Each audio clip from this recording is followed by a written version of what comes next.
Pasando un poco a pintura pintura colonial, está el texto de Marta Penos, que me parece que es un texto que vale la pena. Yo les compartí todo el libro, pero tiene una selección de páginas y me parece que les puede resultar muy interesante para tener un paneo con respecto en especial a la influencia que vamos a tener nosotros aquí en el noroeste argentino, especialmente ligado a la escuela cusqueña, ¿no? Un paréntesis: nosotros en Buenos Aires, que depende de la Universidad de 3 de febrero, no, 3 de febrero de San Martín, tenemos un centro de restauración de pintura colonial, el Instituto Tarea, que es uno de los centros de restauración más importantes de América Latina, que vienen a restaurar. Allí está, bueno, Burucúa está de director, o estaba hasta el año pasado, hasta ahora estaba de director. Es uno de los que, digamos, a nivel de historia del arte, actualmente es una de las grandes figuras y grandes promotores de lo que es la historia del arte en Argentina.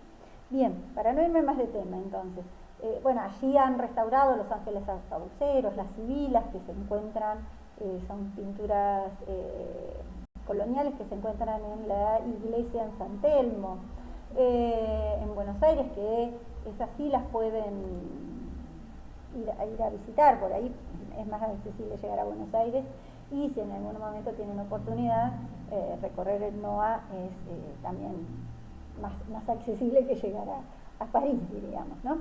Pero en función de esto, me parece interesante que por un lado teníamos, decíamos, órdenes religiosas que estaban ligadas al poder real. En nuestro caso, en nuestro país, tenían la función tanto de evangelización como de gobierno, y en especial lo hemos visto en nuestro país en la zona de las Misiones, el nombre justamente Misiones, ¿no? Toda esa región del litoral, del NEA, diríamos, del noreste argentino, en donde se van a organizar esas misiones, esas reducciones, que primeramente estuvieron a cargo de la orden jesuita, hasta que se produce esta expulsión de los jesuitas. Recomiendo la película La Misión al respecto.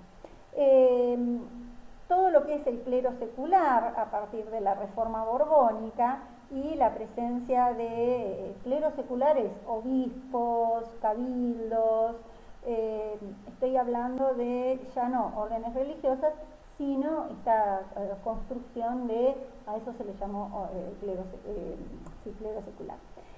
¿Por dónde se van a dar las vías de penetración española? Bueno, toda la influencia de Perú y de Bolivia a partir del NOA, luego todo lo que sería Chile, que hace influencia en la zona de Mendoza,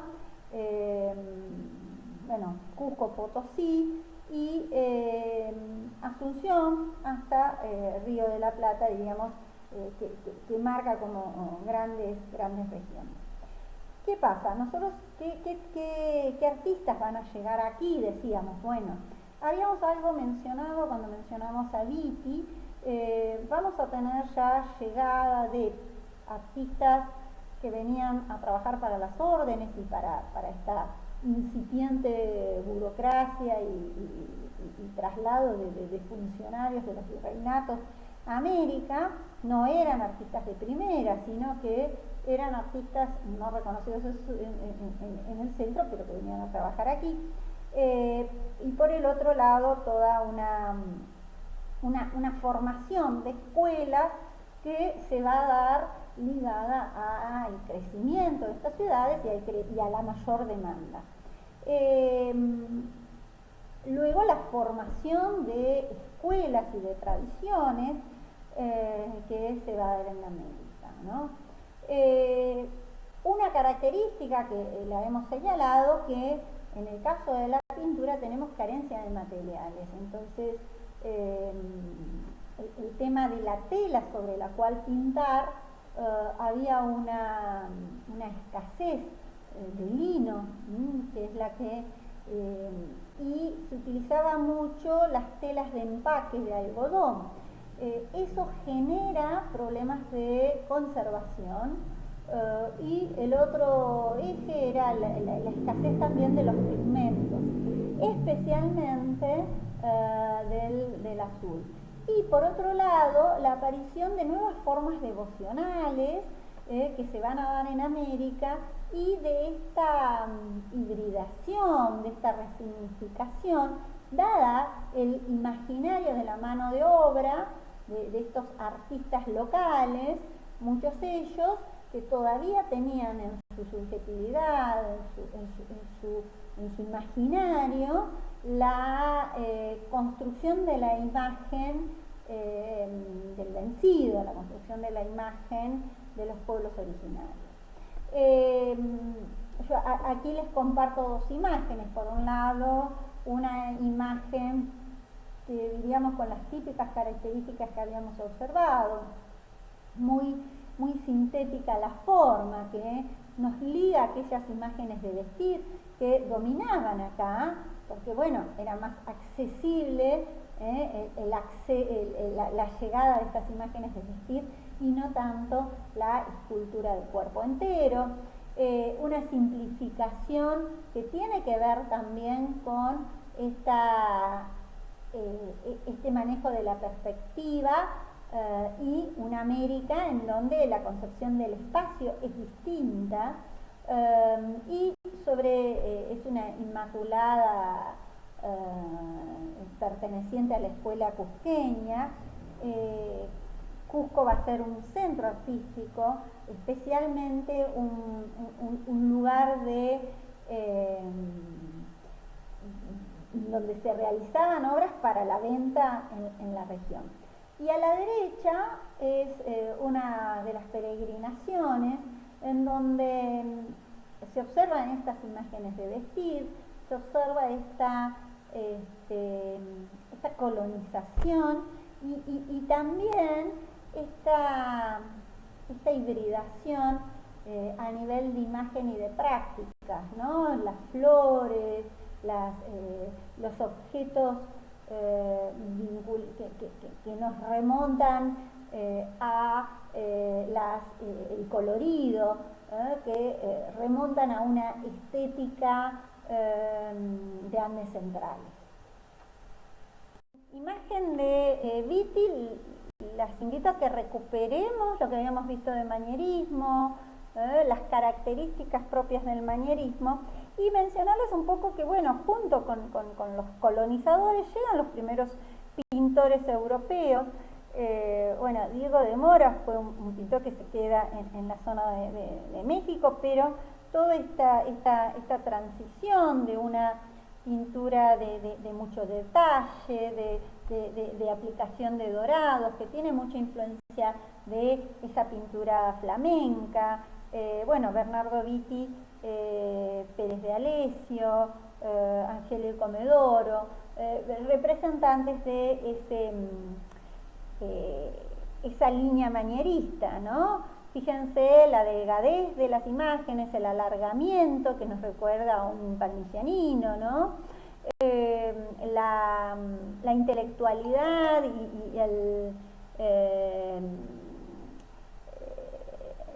la síntesis y por momentos el aplanamiento, ese color lavado, digamos, ¿no? Serían imágenes, bueno, y obviamente la coronación de la Virgen, la importancia de la Virgen, lo habíamos marcado en el barroco español y más aún en América, en donde, bueno, esta idea de la Virgen que se va a vincular con la Pachamama, en tanto que Diego Quispetito es otro de los representantes de la pintura americana, de esta tradición. Observamos que aparece un fondo con una realización, diríamos, distinta, ya más vinculado por ahí al barroco. Fíjense ese artesanado que recuerda esa filigrana del detalle, en el caso de Santa Rosa de Lima. pertenece obviamente a la Escuela de Lima. Fíjense el tratamiento del volumen, el tratamiento ya de esta humanización, y un fondo que no es el telón de fondo, sino que aparece una perspectiva, una apertura y un espacio ilusionista. Dos imágenes de Melchor Pérez Holguín. No me voy a detener, pero bueno, proviene de la Escuela de Bolivia, de Cochabamba, de Potosí, y va a representar tipos típicos, específicos, como santos, ascetas, y se caracteriza por la dureza, por esta idea como de retratos como si fueran máscaras mortuorias. Son retratos bastante duros, en donde no aparece esa ternura y ese agraciado cercanía al espectador, ¿no? Es decir, acentúa el entrecejo. Fíjense cómo acentúa las cejas especialmente, que se convierten en líneas, y por el otro lado agranda los maxilares, ¿no?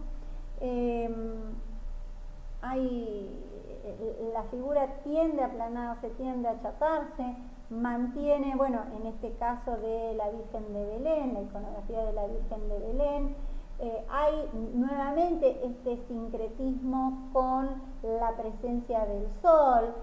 Recuerdan las culturas andinas y la fuerza que tenía esta presencia de los rayos, y fíjense cómo está tanto el niño como la Virgen. Esto hablamos de ese sincretismo en donde va a haber elementos de culturas originarias, es especial, de Andes centrales, y por eso habíamos estado analizando estas características, y por el otro lado, elementos de aquello que había sido leído, aquello que había sido aprendido, y que había sido impuesto en estas tradiciones europeas que se buscan instalar en América, ¿no? Bien, sigo. Quería hacer una mención especial, digamos, a lo que se conoce como las series angélicas, que tendieron a dominar a partir del siglo XVII especialmente, y tenemos por un lado las series angélicas que, bueno, convivían con aquellas vírgenes, con aquellas genealogías de los incas, pero me parece en especial esta presencia de, por un lado, los serafines, los querubines y los tronos, los ángeles y los arcángeles, ¿no? Y los ángeles en su situación de cuidado de los hombres, ¿no? La representación con vestidos más bien femeninos, calzas, y estaban ligados a las letanías de María y la pasión de Cristo, ¿no? Las series muy conocidas, como las series de Calamarca, en La Paz, en San Rafael, ¿no? En este caso, el maestro Calamarca, fíjense, bueno, ¿qué tendríamos como características? La irrealidad y la artificiosidad de los paños en ambos casos, el detalle y la filigrana en el caso del encaje del vestido y la transparencia de las piernas. Bueno, es un ángel, es hombre, es mujer, esta ausencia de sexualidad, esta representación con los atributos para la identificación del ángel, y dentro de ello quería señalar lo que son los ángeles arcabuceros, que ahora voy a presentar. Y acá pueden observar entonces estos ángeles de marcha o ángeles arcabuceros, esta serie en la que, bueno, no tenemos una referencia iconográfica europea, pero aparecen, se observan en la pintura americana. En nuestro país tenemos representaciones de ángeles arcabuceros en Uquía, en el norte argentino, que han sido restaurados por Fundación Tarea.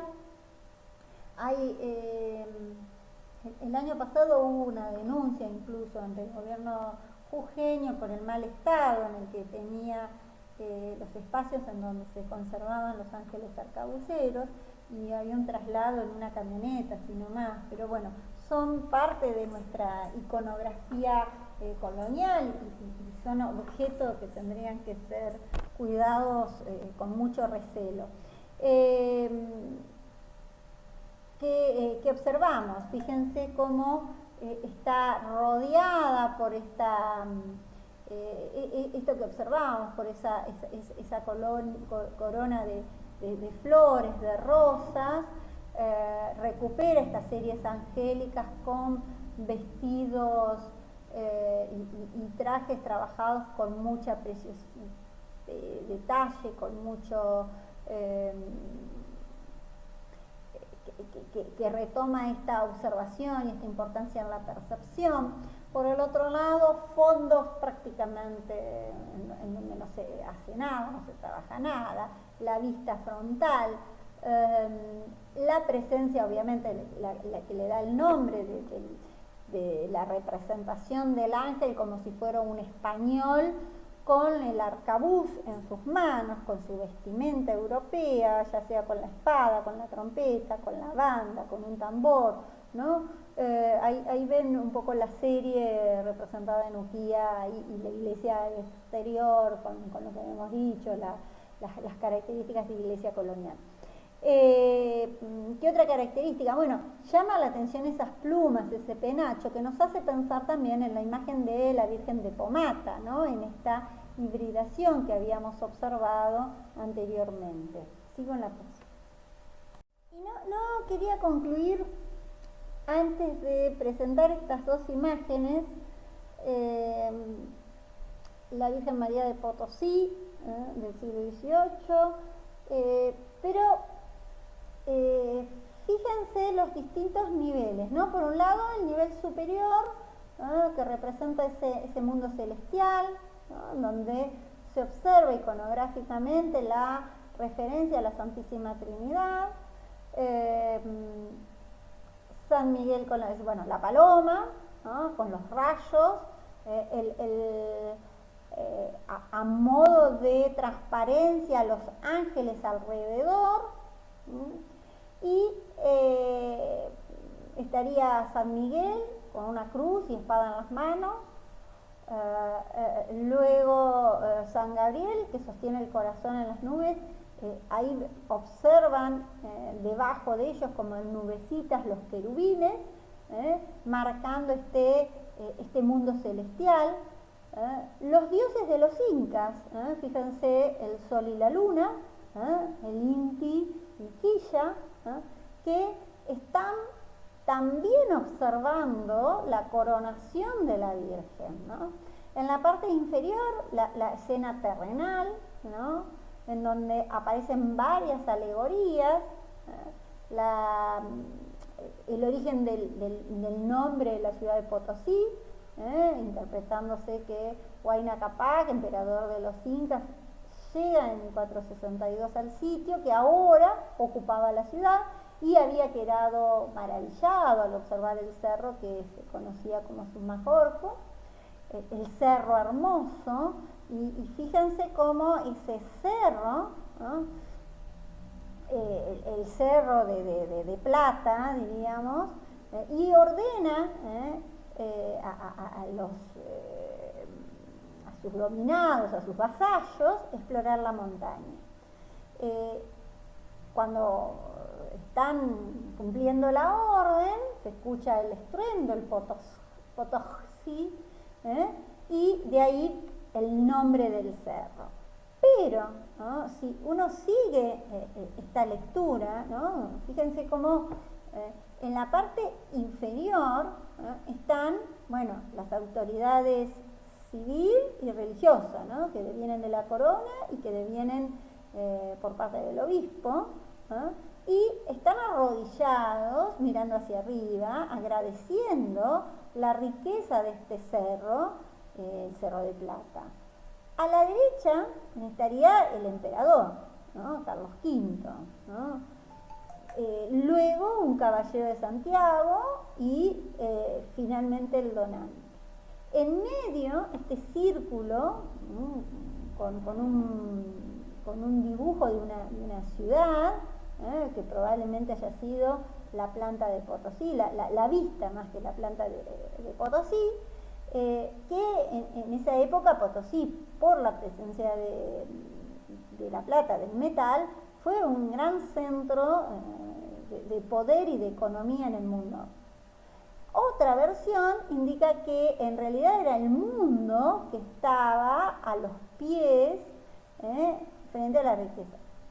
Pero María, fíjense que va a ser coronada, la Virgen de Potosí, que tiene en su cuerpo el ser, ¿no? Es decir, esta sincronía, esta simbiosis que se va a dar entre el cerro, la Pachamama, y María como la madre en el cristianismo, ¿no? Me parecía interesante, seguiremos la semana que viene charlando un poco más, pero compartir estas dos imágenes que recuperan esta idea de sincronía, de simbolismo, un poco lo habíamos comentado hace unos meses cuando veíamos las imágenes en una clase sincrónica.